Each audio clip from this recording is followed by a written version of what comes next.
കൂട്ടുകാരൻ ഇന്നലെ IPL പഞ്ചാബ് ജയിച്ചു, രാജസ്ഥാനെ അവർ തോൽപ്പിച്ചു. ടോസ് കിട്ടിയ രാജസ്ഥാനാണ് അവർ ബാറ്റിംഗ് തെരഞ്ഞെടുക്കായിരുന്നു. 20 ഓവറിൽ 144 റൺ അടിക്കാനേ രാജസ്ഥാന് കഴിഞ്ഞുള്ള. പഞ്ചാബ് അത് മറികടന്ന് 5 വിക്കറ്റിന്റെ വിജയമാണ്, 7 ബോൾ ശേഷിക്കെ.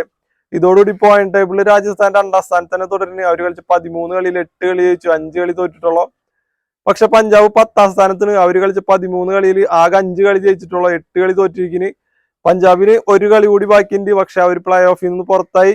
രാജസ്ഥാന്റെ ബാറ്റിംഗ് ഇന്നലെ വളരെ മോശമായിരുന്നു, ആരും തന്നെ നല്ല രീതിയിൽ കളിച്ചില്ല. ആകെ ഒരു പ്രതീക്ഷ നൽകിയത് പരാഗാണ്. രാജസ്ഥാന്റെ 5ാമത്തെ തുടർച്ചയായ തോൽവിന് പഞ്ചാബിന്റെ വിക്കറ്റുകൾ 1-2 തുടക്കത്തിൽ പോയെങ്കിലും ഒരു ക്യാപ്റ്റൻ എങ്ങനെയാണ് ഒരു ടീമിനെ വിജയിപ്പിക്കുക എന്നുള്ളത് ഇന്നലെ സാം കരൺ കാണിച്ചു തന്നു. ഇന്ന് IPL ഹൈദരാബാദും ഗുജറാത്തും തമ്മിൽ മത്സരം. ഹൈദരാബാദിനെ പോയിന്റ് ടേബിൾ 4ാം സ്ഥാനത്തിന്. അവർ കളിച്ച് 12 കളിയിൽ 7 കളി ജയിച്ചിട്ടുണ്ട്, 5 കളി തോറ്റിട്ടുള്ളൂ. പക്ഷെ ഗുജറാത്ത് 8ാം സ്ഥാനത്തിന്. അവർ കളിച്ച് 13 കളിയിൽ 5 കളി ജയിച്ചിട്ടുള്ള, 7 കളി തോറ്റിരിക്കുന്നു, 1 കളി ഡ്രോ ആണ്. അവർ പ്ലേ ഓഫ് കാണാതെ പുറത്തിന്. അവരുടെ അവസാനത്തെ കളിന് IPL നിന്ന്. അപ്പൊ അവരെന്തായാലും അത് ജയിച്ചുകൊണ്ട് അവസാനിപ്പിക്കാനേ നോക്കുള്ളൂ. അപ്പൊ ഒരു നല്ല കളി കാണാൻ പറ്റും. ഹൈദരാബാദും ഗുജറാത്തും തമ്മിൽ വൈകിട്ട് 7:30 കളി. അപ്പൊ കൂട്ടുകാരൊന്ന് പ്രെഡിക്റ്റ് ചെയ്ത് ആരാ ജയിക്കാന്ന്.